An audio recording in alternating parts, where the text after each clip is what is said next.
자, 윤석열 대통령이 청구한 체포 적부 심사가 오늘 서울중앙지법에서 열렸죠. 오늘 공수처의 2차 조사를 전면 거부한 윤 대통령. 서울구치소에서 그 인용 여부를 기다리고 있는 상황입니다.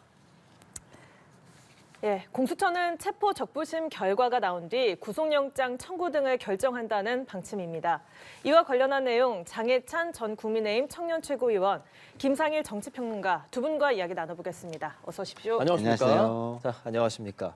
체포가 적법한지 다시 판단해 달라면서 윤석열 대통령 측이 체포 적부심을 청구를 한 상황입니다. 그 결과가 어떻게 나올까 저희도 다 지금 기다리고 있는 상황인데 결과를 말하기 전에 우선 이렇게 윤석열 대통령 측이 청구한 그 의도, 생각에 어느 정도 공감을 좀 하십니까? 일단 첫 번째 의도는요. 서울 서부지방법원이 아니라 중앙지법이 이번 사건에 대한 관할권을 가지고 있다는 걸 다시 한번 선명하게 드러내기 위한 조치라고 생각을 합니다. 그리고 이 체포영장 적격심에서 문제가 되는 것은 공수처에게 과연 내란 혐의에 대한 수사권이 있느냐는 부분, 그리고 공수처 법에 보면 관할이 중앙지법으로 기록되어 있는데 이걸 서부지법에 청구한 것, 뭐 주소지를 근거로 둔다 하더라도 법조계 해석이 분분하지 않습니까? 거기에 대한 판결을 내려달라는 것이죠. 그럼 향후 이 체포심만 중요한 것이 아니라 공수처는 만약에 영장 청구를 한다고 봤을 때 구속영장도 서부지법에 청구할 가능성이 높다고 다들 관측하고 있잖아요. 그때 다시 서부지법의 영장에 대해서도 중앙지법에 대해서 영장 실질심사, 영장 적부심 심사를 재청구할 수 있다라는 것까지 보여주는 것이라서 단순히 이 체포가 정당하냐 아니냐 차원이 아니라 공수처와 서부지법의 어떤 사법적인 절차 자체가 부당하다는 것을 알리는 그런 의미가 있는 체포 적부심 신청으로 보고 있고, 뭐 만에 하나 여기서 이 적부심에 대한 인용으로 윤석열 대통령이 석방되게 된다면 이제까지의 판은 뒤집히는 것이고요. 설령 기각이 된다 하더라도 앞으로의 모든 절차에서 서부지법이 발부하는 어떤 영장이나 이런 것에 대해서는 우리는 전부 다 중앙지법에 이의 신청을 하겠다라는 것을 보여주는 일종의 대목이 아닐까 싶기도 합니다. 네, 언급해 주신 것처럼 공수처 수사권 그리고 영장 관할 이 부분에 대한 문제를 거듭 제기하고 있습니다. 네. 그동안 뭐 법원의 결정을 사실상 뭐 불법이라고 규정하면서 버티기를 했던 모습에서 그나마 이제 그 제도의 틀 안으로 들어와서 다툼을 했다는 면에서 참으로 다행스럽다는 말씀을 드립니다. 그 대통령이라면 당연히 제도를 존중하는 모습을 가지고 있어야 되고요. 그 제도 안에서 잘못된 것이 있다고 생각이 들면은 그 제도 안에의 방식으로 푸는 게 맞습니다. 이렇게 처음부터도 수사에 비협조적이고 그 강제 수사에서도 버티기 하고 이럴 게 아니었어요. 영장의 정당성을 인정하면서 이렇게 법원에 체포 적부심 같은 걸 신청하고 이의를 신청함으로써 문제를 해결하려는 모습을 보였어야 된다 이런 생각이 들고요. 그리고 서울지방법원에서 체포 적부심의 결과에 따라서 인용이 된다면 공수처는 다시 대법원에 이것을 항소를 해가지고 서울지방법원의 결정과 지방법원의 결정을 좀 정리해 줄 필요가 있다 이런 생각이 들고, 기각이 된다면 그동안 주장했던 것들이 상당히 힘을 잃게 되고 앞으로의 재판이나 수사가 좀 더 빨라질 가능성이 있다 이렇게 생각이 듭니다. 예, 체포 적부심 신문 결과 이르다면 오늘 밤에 결과가 나올 가능성도 있을 텐데 계속 이야기를 하는 것처럼 기각이 되면 계속해서 구금이 되고 인용이 된다면 윤 대통령이 즉시 석방이 될 걸로 예상이 됩니다. 뭐 각각의 경우를 좀 여쭤보고 싶은데 이미 말씀을 좀 하셔서요. 공수처 측에서는 좀 윤 대통령 측에서 공수처 측에서 각각 어떻게 대응을 좀 하겠습니까? 뭐 일단 만에 하나 인용이 된다고 하면 이제까지 공수처가 주도해온 수사 자체가 위법한 것으로 판명이 나는 것이나 마찬가지이기 때문에 아마 공수처의 수사권이 경찰로 이첩되고 경찰 차원에서 처음부터 수사를 다시 하는 또 초유의 상황이 발생하지 않겠습니까? 그래서 저는 사실 개인적 전망하기로 체포적부심에 윤석열 대통령이 직접 출석할 것이라고 예상을 했는데, 왜냐하면 이 체포적부심이 단순히 체포가 적법한가 여부만을 가리는 것이 아니라 그 깊은 내면을 들여다보면 공수처의 수사가 적법한가, 서부지법의 영장이 적법한가라는 굉장히 무거운 사실을 다루기 때문이죠. 그런데 알려진 바로는 윤석열 대통령은 출석하지 않았고 변호인만 출석했다고 합니다. 아마 어쨌든 이 윤석열 대통령 측에서는 공수처와 서부지법의 적법한 수사 권한과 영장 발부 권한이 없음을 중앙지법이 인용해 주기를 바라는 것일 것이고요. 만에 하나 또 기각 판정이 난다면 공수처와 서부지법 측에서는 그간 정치권이나 법조계에서 제기됐던 여러 문제, 적법한 수사 권한 문제에 대해서 서울중앙지법에서도 매듭을 지어준 것이기 때문에 아마 빠른 시일 안에 기각 결정이 나오면 곧바로 구속영장 청구 등의 조치를 밟아 나갈 것으로 예상이 되어서 이게 단순히 체포영장의 여부만 가리는 것이 아니라 예. 이후에 윤석열 대통령에 대한 형사사건 사법 절차에 굉장히 중요한 분수령이 되는 어떻게 보면 이 체포적부심 하나로 이후에 형사 일정과 정치 일정까지도 가늠할 수 있는 중요한 판결이 아닌가 싶습니다. 예, 뭐 조금 전에 장 전 최고가 언급했던 이 체포 적부심에 윤 대통령이 직접 출석하지 않은 것에 대해서는 좀 어떤 생각 가지고 계세요? 글쎄요, 저는 굳이 본인이 참석할 이유는 없다고 봅니다. 왜냐하면 좀 이게 명확하거든요. 그래서 뭐 그 대리인을 통해서 논리를 따지는 것이기 때문에 무슨 뭐 자기 주장을 하는 것이 아니거든요. 그러니까 굳이 뭐 참석할 이유는 없다고 저는 생각하는데 이게 만약에 인용이 돼서 만약에 그 대통령이 풀려난다면 예. 그것이 서부지법의 판단이 위법하다는 것이 판명되는 것이다라고 지금 얘기를 해주시는데 그건 아니고요. 우리나라의 법관 수가 3,000명이 넘습니다. 그러면 그 3,000명의 결정이 나올 수 있는 거예요. 3,000가지의 결정이 나올 수 있는 겁니다. 물론 이게 뭐 유죄냐 무죄냐니까 두 가지 중에 뭐 다를 수는 있지만 어쨌든 3,000명이 각각 다른 판단을 할 수 있는 거죠. 그래서 이런 경우에는 양쪽의 판단이 틀린 것을 대법원으로 가서 한 번 더 다투어 봐야 한다. 이것이 남을 것이다라는 생각이 들고요.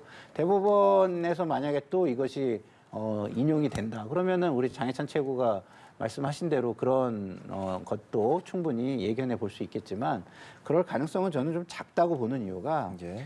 제가 공수처법 31조를 읽으면서 처음에는 이게 논란이 있겠다라고 생각했는데 오늘 여기 오기 전에 다른 방송에서 모 변호사가 얘기를 하는 걸 보고 제가 공수처법을 다시 읽었거든요. 네. 그랬더니 그 앞부분에 공소제기라는 4글자가 있더라고요. 다시 말해서 기소와 관련된 것의 1심 재판을 중앙지법이 한다는 것이지 영장과 관련된 것은 없더라고요. 그래서 다시 말해서 그러면 검찰청법이나 형사소송법에 의해서 관할지를 정하는 것도 아무 문제가 없다는 거예요. 그렇다고 본다면 제가 볼 때는 인용 가능성은 높지 않고요. 오히려 앞으로 대통령이 그동안 법원을 향해서 위법이라고 주장했던 부분이 예. 더 이상은 어떤 효력 내지는 영향력을 발휘하기가 어려워지는 상황이 되고 수사와 재판의 속도가 좀 더 빨라지고 안정적으로 이루어지지 않을까 이런 생각이 듭니다. 알겠습니다. 일단 두 분 의견 좀 들어보고 있는 상황인데 윤석열 대통령 체포됐고 어제 조사를 받았고 오늘은 일단 조사를 진행하지 않고 있는 상황으로 전해져요. 않았고 조사를 진행하지 않았고 지금도 아마 구치소에서 이 적부심에 대한 결과를 기다리고 있을 텐데 묵비권을 행사한다든지 뭐 그런 부분들이 추후에 뭐 영장실질심사라든지 헌재에서 결정할 때 어떤 영향을 좀 미치게 되겠습니까? 근데 지금 윤석열 대통령 측 입장에서는 공수처의 조사에 협조하는 게 큰 실익은 없다고 판단을 하는 것 같아요. 그리고 이게 형사 사건의 측면이 하나 있고요. 정치적 측면도 같이 봐야 되거든요. 지금 윤석열 대통령을 중심으로 여러 여론조사에서 보수 지지층이 결집하는 게 어떻게 보면 윤석열 대통령의 정치적 동력이 또 되고 있기 때문에 그 차원에서는 공수처의 수사를 인정하지 않고 불법이라고 말했는데 갑자기 거기에 협조하는 게 뭐 형사에서의 사건과는 별개로 정치적 동력을 스스로 약화시키는 결과를 낳을 수 있기 때문에 저는 구속영장이 설령 발부가 된다 하더라도 공수처의 수사의 진술로서 응할 가능성은 낮다고 보고 주요 정치인들이 대부분 형사 사건에 휘말릴 때 뭐 이재명 대표나 조국 대표나 이런 분들이 검찰 수사 과정에서는 거의 협조를 하지 않았습니다. 재판에 가서 어차피 피고인 신문이나 증인 신문 변론 등을 통해서 자신의 주장을 또 말할 수 있기 때문에 아마 윤석열 대통령 측도 체포적부심이나 영장 실질심사 여부와 무관하게 형사 사건에서는 1심에 기소가 되면 그 기소 이후에 재판장에서 변론을 취하는 전략을 선택할 가능성이 높다고 보고 있고요. 예. 지금 단계에서 공수처의 조사에 뭐 묵비권을 행사하는지 아니면 진술을 하는지 여부가 이후에 영장 청구라던가 헌재의 탄핵 심판 변론과는 무관하다고 볼 가능성이 높고 다만 헌재의 심판에는 적극적으로 임하겠죠. 여기서는 이제 재판이 시작된 것이고 직접 변론을 통해서 탄핵 심판에서의 기각을 이끌어내야 되기 때문에 탄핵 심판 결론이 나기 전까지는 형사수사보다는 탄핵 변론에 집중하겠다는 기존의 전략이 수정될 가능성이 현재로서는 좀 낮아 보입니다. 예, 이 조사를 대하는 윤석열 대통령의 일종의 태도에 대해서 좀 평론 좀 들어보고 싶습니다. 당연히 헌재 재판에 영향을 저는 줄 거라고 봐요. 지금 윤석열 대통령이 좀 자기 일이다 보니까 좀 두려움 같은 게 있으신지 좀 지나치게 급하다라는 생각이 듭니다. 왜냐하면 두 가지가 있습니다. 윤석열의 지위는 자연인 윤석열과 그 직위와 제도로서의 대통령 윤석열이 있어요. 근데 자연인으로서 방어권을 행사하기에 최선을 다하는 거는 아마 인정을 받을 거예요. 예. 근데 공무원이자 직위인 대통령으로서의 윤석열의 행동은 법을 제대로 따르지 않는, 헌법을 따르지 않는, 다시 말해서 법률 수호와 헌법 수호 의지가 굉장히 박약한 모습으로 비춰질 가능성이 상당히 높습니다.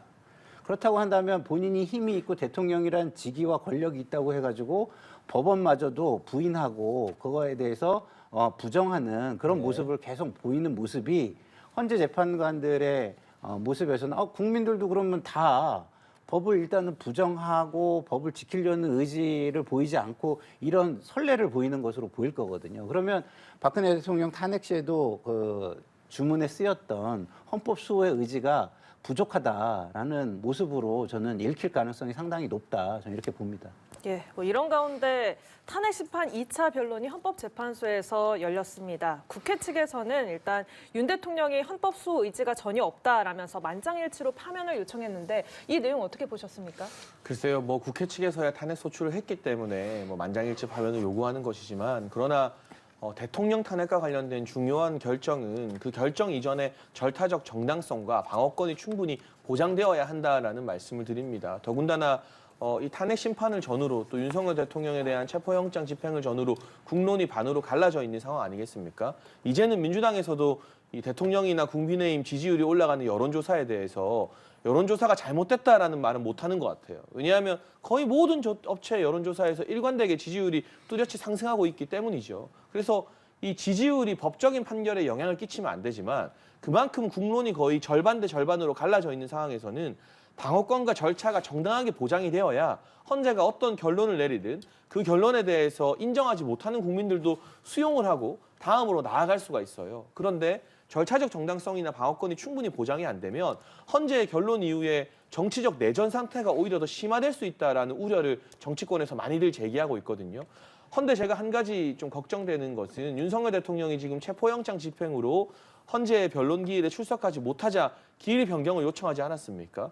다른 사유도 아니고 체포영장으로 신병이 구금되어서 기일 변경을 요청했는데 그마저도 헌재가 거부한 것은 국민들이 지켜봤을 때 특히 대통령을 지지하는 국민들 입장에서는 헌재의 절차가 좀 일방적이다라는 판단을 갖게 할 수 있거든요. 그래서 이후의 변론 기일 절차에 있어서 저는 다소간의 시간이 조금은 더 걸리더라도 그게 뭐 무진장 몇 개월 이상 늦어지는 건 아니잖아요. 윤석열 대통령 측의 변론 기일 요청을 받아들인다 하더라도 그래도 윤석열 대통령 측의 방어권을 헌재가 충분히 보장하려고 노력하는구나. 이런 모습이 비춰져야만 헌재의 판결 이후에도 국론 분열이나 국민적 갈등이 조금 줄어들 수 있다라는 점을 당부드리고 싶습니다. 예, 또 뭐 국회 측에서는 윤 대통령 복지 시 두 번째 비상계엄 위험도 있다 이런 주장도 하고 있던데요. 뭐 그런 주장은 정치적인 주장이고요. 예. 법적인 부분만 보면 저는 이렇게 봅니다. 기본적으로 지금 윤 대통령께서 하시는 거는 두 가지 문제가 있어요. 법원의 결정을 힘으로 거부하려는 모습이 하나 있고요. 그리고 법원의 결정이나 법원의 그 심판이 이루어지는 과정을 정치적 갈등을 유발시킴으로써 시간을 끌거나 그거를 다른 방향으로 호도하려는 그런 모습이 있는데 이게 법치나 민주주의의 권위 이런 거를 굉장히 무너뜨리려는 모습으로 보여질 수가 있다는 겁니다. 그렇게 되면은 헌법 수호 의지가 굉장히 부족하다라는 것으로 익힐 수 있고 당연히 그런 부분에 대해서는 법의 엄정함을 보이기 위해서라도 헌재의 결정은 만장일치로 결정이 되는 게 더 좋다는 의미에서 그런 요구를 한 것으로 보이고요. 그리고 두 번째 우리 장채호께서 말씀하신 예. 체포가 돼 있는 상황이기 때문에 기일 변경을 해줘야 된다. 그 부분에 대해서는 저는 이견이 있는 게 아마 재판부에서 윤 대통령의 그 출석 의지를 확인을 했을 거예요. 그동안에 그 모습이나 말하는 걸 보면은 출석 의지가 거의 없는 것처럼 계속 이야기를 해왔거든요. 그리고 경호가 담보되지 않으면 안 나가겠다는 등 계속 얘기를 해온 게 있고, 기본적으로 출석 의지를 확인해가지고 출석 의지가 있다면은요, 체포 상태에서 얼마든지 출정을 해가지고 그 참석을 할 수 있습니다. 그리고 공수처에서도 제가 볼 때는 지금 별로 조사에 협조가 안 되는 상황이기 때문에 그 정도의 시간을 할애해가지고 헌재에 참석하게 할 수도 저는 있다고 저는 보거든요. 그래서 예. 그런 협의가 이루어지지 않았잖아요. 그렇다는 건 적극적인 어떤 출석 의지는 저는 없었다고 보는 것이죠. 자, 윤석열 대통령 측은 변론에서 지금 부정선거론 좀 많이 얘기하고 있어요. 부정선거론, 이 부분도 헌법재판소도 증거를 통해서 확인할 거다라고 얘기하고, 또 증거 얘기하는 거는 또 그것뿐 아니라 군 투입 뭐 그런 정황에 대해서도 헌재에서 증거 보겠다 이렇게 얘기하는데 네. 어떤 측면에서 이런 주장들을 일단 윤석열 대통령 측은 하는 겁니까? 뭐 일단 헌법재판소 탄핵 심판 과정에서 부정선거가 실제로 존재했는지 아닌지까지 판결이 날 가능성은 낮습니다. 예. 윤석열 대통령 측에서도 뭔가 확실한 스모킹건이 있었다면 진즉 공개가 되었겠죠. 다만 이 이야기가 변론 과정에 등장할 수밖에 없는 것은 실제 계엄군 일부가 선관위로 출동하지 않았습니까? 거기에 대한 방어 논리 차원에서 적어도 윤석열 대통령이 선관위의 사무행정 미비나 선거 부정 등을 의심할 만한 객관적 근거는 가지고 있었다라는 걸 헌법재판소에 입증할 필요가 생긴 것이거든요. 그러니까 이 헌재 과정에서 뭐 제가 추측하기로는, 저는 변호인단은 아닙니다만, 부정선거가 있었다라는 주장을 하기보다는 그럴 의심을 할 만한 여러 정황이나 뭐 객관적 사유 등은 존재했다. 뭐 그런데 제보를 많이 받았다 이런 뭐 얘기하더라고요. 네, 그 제보의 신빙성에 대해서도 헌법재판소에서 다루게 될 것이고요. 그런데 뭐 이 실정법의 범위 내에서는 이 선관위가 계속해서 국정원의 감사나 이런 것들을 거부했기 때문에 다른 방법으로는 조사를 해서 뭐 민주주의의 선거 보호를 지킬 방법이 없었다는 등의 주장을 하겠죠. 그래서 다시 제가 정리를 해서 말씀드리면, 이 헌법재판소에서 부정선거가 있었느냐 없었느냐를 다루는 게 쟁점이 되는 것이 아니라 부정선거나 선거 사무 미비에 대해서 대통령이 객관적으로 의심할 만한 정황이나 근거 등이 예. 있었는가 없었는가가 아마 주장의 배경이 되고, 그것이 아마 헌재에서 국회 탄핵소추인단과 다투는 내용이 되게 될 것 같습니다. 예, 윤석열 대통령 측의 주장 그리고 헌재 판단 기준 어떤 말씀하고 싶으십니까? 저는 그렇게 보긴 좀 어려운 부분이 있는 게, 자, 의심의 정황이 충분하면은 이게 탄핵의 사유가 안 될 것이냐, 저 그렇지 않다고 보거든요. 그럼 의심이 있어요. 그럼 그 의심을 해결하는 방법이 국가 제도에 다 있지 않습니까? 더더군다나 대통령은 행정부의 수반이라 공권력을 전부 다 지휘하는 위치에 있습니다. 예. 그러면은 공권력이 뭐죠? 일종의 수사력을 의미하는 거예요. 그렇잖아요? 그러면 수사를 하기 위한 모든 공권력을 가지고 있는 사람이, 그게 수사를 통해서 해결할 수 없으니까 군대를 동원해서 권력 구조 자체를 뒤바꾸려고 한다? 그리고 헌법기관들의 어떤 지금 현황을 바꾸려고 한다?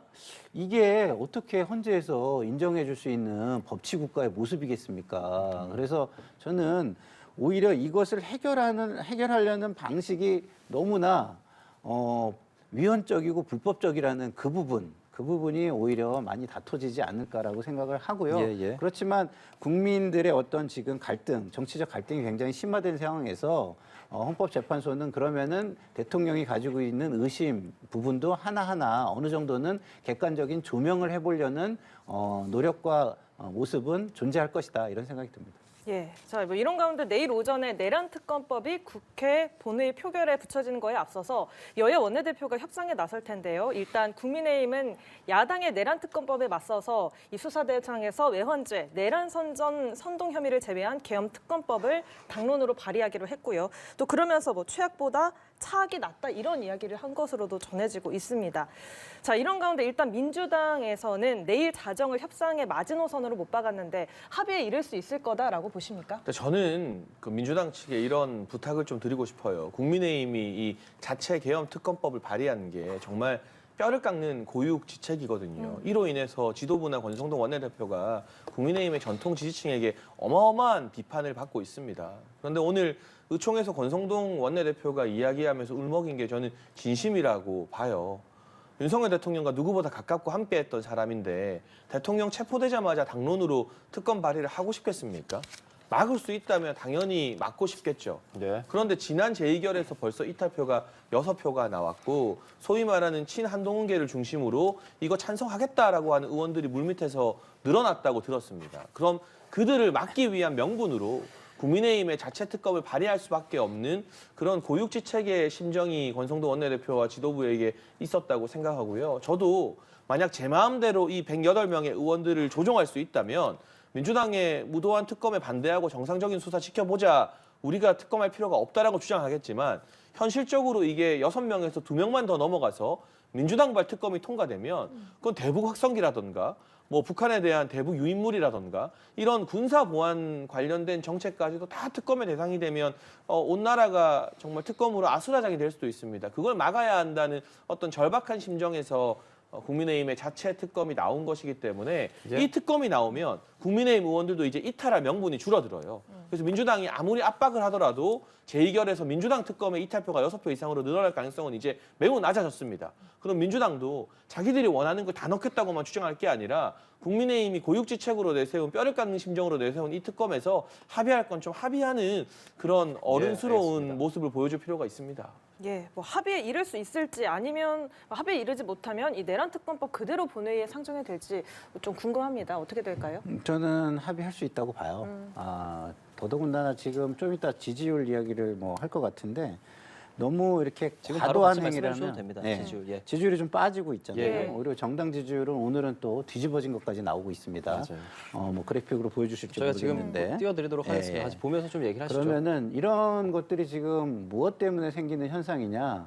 너무 과도한 데에 대한 국민들의 거부감이에요. 윤석열 대통령의 과도함에 거부감이 많아서 지지율이 계속해서 하락하고 바닥을 쳐왔잖아요. 근데 민주당이 이거 비상계엄과 내란죄를 다룸에 있어서 너무 과도하게 나가기 때문에 또 지금 이렇게 지지율이 떨어지는 거예요. 그러면 합리적인 선에서 합의하려는 모습을 보일 필요가 있습니다. 그러면 지금 말씀하신 대로 외환죄하고 내란선전죄 같은 경우는 중도층의 동의를 얻기는 조금 힘든 부분이 저는 있다고 보거든요.